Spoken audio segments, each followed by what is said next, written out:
5 കേരള സംസ്ഥാന അവാർഡ് കിട്ടിയിട്ടുണ്ട്, ഒരു 20 ഇന്റർനാഷണൽ ഫിലിം ഫെസ്റ്റിവൽ അവാർഡ് കിട്ടിയിട്ടുണ്ട്.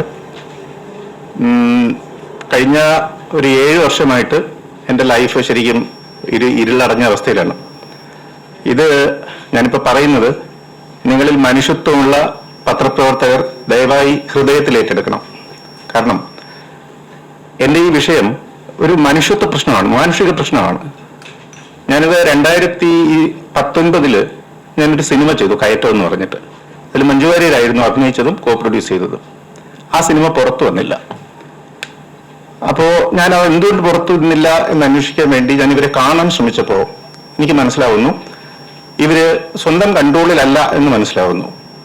അപ്പൊ ഇത് ഞാൻ പുറത്തു പറഞ്ഞതിന്റെ പേരിൽ കഴിഞ്ഞ 7 വർഷമായിട്ട് ഞാൻ വേട്ടയാടപ്പെടുകയാണ്. ജീവിക്കാൻ അനുവദിക്കുന്നില്ല. ഞാൻ എൻ്റെ വീടിന്റെ ലേലമായിരുന്നു. കുടുംബം തകർന്നു, എൻ്റെ കരിയർ തകർന്നു, മനുഷ്യനെന്നുള്ള നിലയിൽ ആത്മാഭിമാനം പോലും തകർക്കുന്ന രീതിയിലായിരുന്നു കഴിഞ്ഞ 7 വർഷമായിട്ട് എൻ്റെ ലൈഫിനെ എല്ലാം. അതായത് ഇന്നത്തെ ഉദാഹരണം പറയാം, പത്രങ്ങൾ പോലും, ഞാൻ നിങ്ങളെ കുറ്റപ്പെടുത്തുന്നതല്ല, പക്ഷെ പത്രമാധ്യമ സ്ഥാപനങ്ങൾ പോലും ഇതിനെ ഇരുട്ടിലേക്ക് തള്ളാനുള്ള ഒരു ശ്രമം നടത്തുന്നുണ്ട്. ഇന്നത്തെ കാര്യം പറയാം. ഞാൻ മെനഞ്ഞാന്നാണ് ഞാനിവിടെ ബുക്ക് ചെയ്തത്. 11:30 മന്ത്രിയുടെ പ്രസ് കോൺഫറൻസ് കഴിഞ്ഞിട്ട് എനിക്ക് സ്ലോട്ട് തരാമെന്നാണ് പറഞ്ഞത്. അത് കഴിഞ്ഞിട്ട് 3 പ്രസ് കോൺഫറൻസ് കഴിഞ്ഞിട്ടാണ് എനിക്ക് തരുന്നത്. കാരണം കഴിയുന്നത്ര നിങ്ങളെല്ലാം പോയതിനു ശേഷം ഈ വിഷയം ആരിലും എത്താത്ത രീതിയിൽ ഇതാക്കുക എന്നുള്ളതാണ്. എനിക്കെതിരെ മഞ്ജു വാര്യർ കൊടുത്തിരിക്കുന്ന പരാതി എന്ന് പറയുന്നത് ഞാൻ പ്രണയം പറഞ്ഞ് ശല്യം ചെയ്തു എന്നാണ്. 2022 ആ പരാതി കൊടുത്തിരിക്കുന്നത്. അതിനുശേഷം അമേരിക്കയിലേക്ക് പോയി. കാരണം എനിക്ക് ഇവിടെ ജീവിക്കാൻ പറ്റാത്തതുകൊണ്ട് അമേരിക്കയിലേക്ക് പോയി. അമേരിക്കയിലേക്ക് പോയ സമയത്ത് ഞങ്ങൾ പരസ്പരം സംസാരിക്കുന്നുണ്ടായിരുന്നു. അപ്പോൾ അവരെന്നോട് പറഞ്ഞത് അവരൊരു തടവറയിലാണെന്നും അവരുടെ മകളുടെ ലൈഫ് വെച്ചിട്ട് വിലപേശുകയാണെന്നും അതുകൊണ്ടാണ് ഈ കേസിനെ പറ്റി അവർക്കൊന്നും അറിയില്ല എന്നൊക്കെ എന്നോട് പറഞ്ഞിട്ടുണ്ട്. ഞാനത് പുറത്ത് പറഞ്ഞിട്ടുണ്ട്, വോയിസ് റെക്കോർഡ് പുറത്ത് വിട്ടിട്ടുണ്ട്. ഇത് ടേക്കപ്പ് ചെയ്യണമെന്ന് പറഞ്ഞിട്ട് പത്രങ്ങളോട് അഭ്യർത്ഥിച്ചിട്ടുണ്ട്, പരാതി കൊടുത്തിട്ടുണ്ട്. ഈ പരാതികൾ ഒന്നും തന്നെ അന്വേഷിച്ചിട്ടില്ല, ഒരു പരാതിയും അന്വേഷിച്ചിട്ടില്ല. ഞാൻ 2025 തിരിച്ച് നാട്ടിലേക്ക് വന്നപ്പോൾ എന്നെ ബോംബെ വിമാനത്താവളത്തിൽ വെച്ചിട്ട് എന്നെ തടഞ്ഞു നിർത്തി.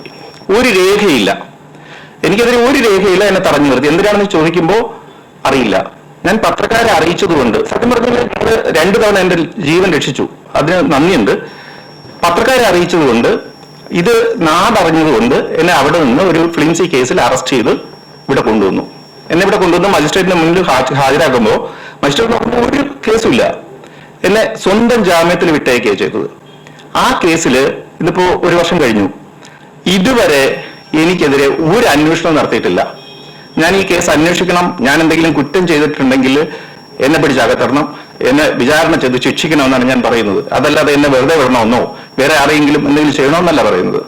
ഞാൻ എന്തെങ്കിലും കുറ്റം ചെയ്തിട്ടുണ്ടെങ്കിൽ അന്വേഷിക്കണം, ശിക്ഷിക്കണം. അതുപോലെ ഞാൻ കൊടുത്തിട്ടുള്ള പരാതിയുണ്ട്. എന്റെ സിനിമ പൂഴ്ത്തിവെക്കാൻ നടക്കുന്ന ഗൂഢാലോചനയുടെ ഭാഗമായിട്ടാണ് എനിക്കെതിരെ ഈ കള്ള കേസുകൾ ഉണ്ടാക്കിയിട്ടുള്ളത്. ഇത് ഒരു മാഫിയ സംഘത്തിന്റെ ഒരു പദ്ധതിയാണ് എന്നൊക്കെ പറഞ്ഞിട്ട് ഞാനൊരു പരാതി കൊടുത്തിട്ടുണ്ട്. ആ പരാതി അന്വേഷിക്കുന്നില്ല. കഴിഞ്ഞ സർക്കാരിന്റെ കാലം കൊടുത്തു, ആ പരാതി അന്വേഷിച്ചില്ല. ഈ സർക്കാർ വന്നപ്പോൾ അത് കൊടുത്തു.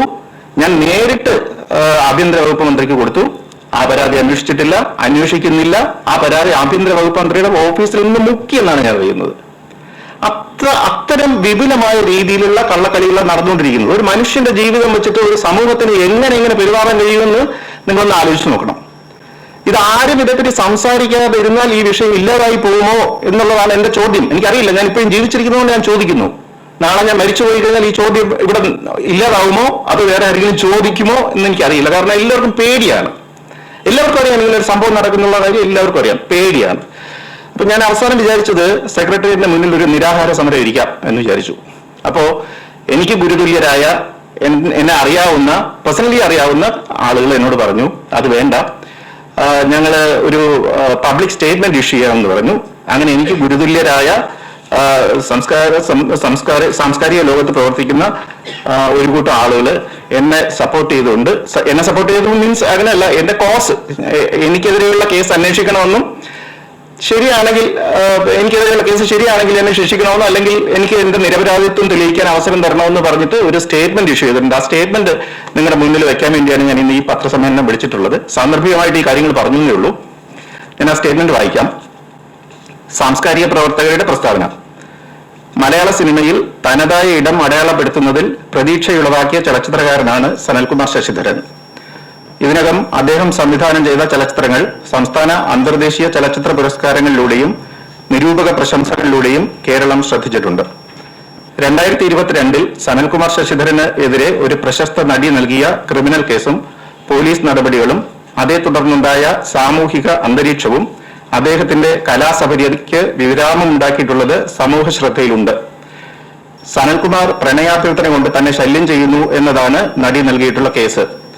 എന്നാൽ ആ നടിയുമായി ചേർന്ന് അദ്ദേഹം നിർമ്മിച്ച കയറ്റം എന്ന സിനിമയെ തുടർന്ന് തന്റെ സിനിമകൾ പുറത്തിറങ്ങാതിരിക്കാൻ പദ്ധതികൾ നടക്കുന്നതായും കയറ്റം എന്ന സിനിമയിലെ അഭിനേത്രിയും കോ പ്രൊഡ്യൂസറും കൂടിയായ പ്രസ്തുത നടിയെയും തന്നെയും പരസ്പരം കാണാൻ അനുവദിക്കാതിരിക്കാൻ ഉന്നത ബന്ധമുള്ള തൽപര കക്ഷികൾ നടത്തിയ ഗൂഢാലോചനകളുടെ ഫലമായിട്ടുള്ളതാണ് കേസും പോലീസ് നടപടികളും എന്നാണ് സനൽകുമാറിന്റെ പക്ഷം. ഓക്കെ അപ്പൊ അല്ല ഇത് പ്രശ്നം എന്ന് വെച്ച് കഴിഞ്ഞാൽ നിങ്ങൾക്ക് എന്തെങ്കിലും ഡൗട്ട് ഉണ്ടെങ്കിലേ ഈ 2 മിനിറ്റേ ഉള്ളൂ. ഇക്കാര്യം അന്വേഷിക്കണമെന്ന് ആവശ്യപ്പെട്ടുകൊണ്ട് അദ്ദേഹം അധികാരികൾ മുൻപാകെ പരാതികൾ ബോധിപ്പിച്ചിട്ടുള്ളതായും അവയിൽ നടപടികൾ ഉണ്ടായിട്ടില്ല എന്നും അറിയാൻ കഴിയുന്നു. സനൽകുമാറിന്റെ പരാതികളിൽ സത്യമുണ്ടെങ്കിൽ അത് ഗൗരവമുള്ളതും നിഷ്പക്ഷമായി അന്വേഷിച്ച് നടപടികൾ സ്വീകരിക്കേണ്ടതുമാണ്. 2022 രജിസ്റ്റർ ചെയ്ത കേസിൽ കോടതിയിൽ തെളിവുകൾ ഹാജരാക്കാതെ വരികയും തനിക്കെതിരെയുള്ള ഗൂഢാലോചനകൾ അന്വേഷിക്കാതെ വരികയും നിരന്തരമുള്ള വേട്ടയാടലുകൾ തുടരുകയും ചെയ്തതിനാൽ 2023 മെയ് മാസത്തിൽ തനിക്ക് രാജ്യം വിടേണ്ടതായി വന്നുവെന്നുള്ള അദ്ദേഹത്തിന്റെ പ്രസ്താവനകൾ ജനാധിപത്യ സമൂഹം വളരെ ഗൗരവത്തോടെ കാണുന്നതാണ്. 2025 സെപ്റ്റംബറിൽ അമേരിക്കയിൽ നിന്നും നാട്ടിലേക്ക് മടങ്ങി വന്നപ്പോൾ മുംബൈ വിമാനത്താവളത്തിൽ വെച്ച് തന്നെ തടഞ്ഞുവെന്നും അറസ്റ്റ് ചെയ്യുകയും കോടതിയിൽ ഹാജരാക്കുകയും ചെയ്ത കേസിലും ഇതുവരെയും അന്വേഷണം നടത്തുകയോ കുറ്റപത്രം സമർപ്പിക്കുകയോ ചെയ്തിട്ടില്ല എന്നും സനൽകുമാർ പറയുന്നു.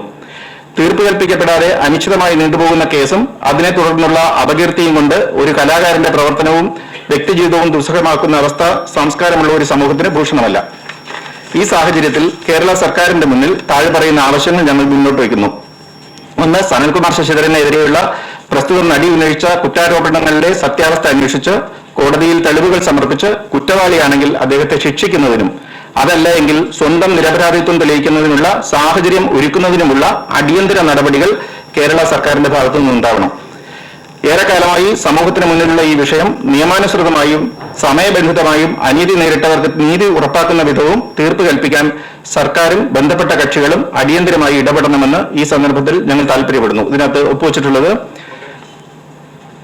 Adoor Gopalakrishnan sir, KP Kumaran sir, Shyamaprasad sir, doctor Biju, Joy Mathew, Surya Krishnamoorthy, MN Karassery, doctor V Radhakrishnan, CS Venkateswaran, Prakash Bare, MF Thomas, Arun Karthik, Satheesh Babusenan, Santhosh Babusenan, Madhu Eravankara, CR Neelakantan, T Krishnan Unni, Binu Abraham, KB Venu, KP Sreekrishnan, Mahesh Panchu, Geetha Fedor. ഇതാണ് പ്രസ്താവന. അപ്പോൾ ഇത് നിങ്ങളൊന്ന്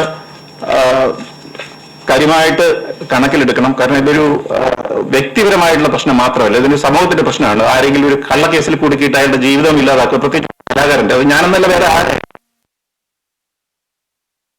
എന്തെങ്കിലും ചോദിക്കാനുണ്ടോ?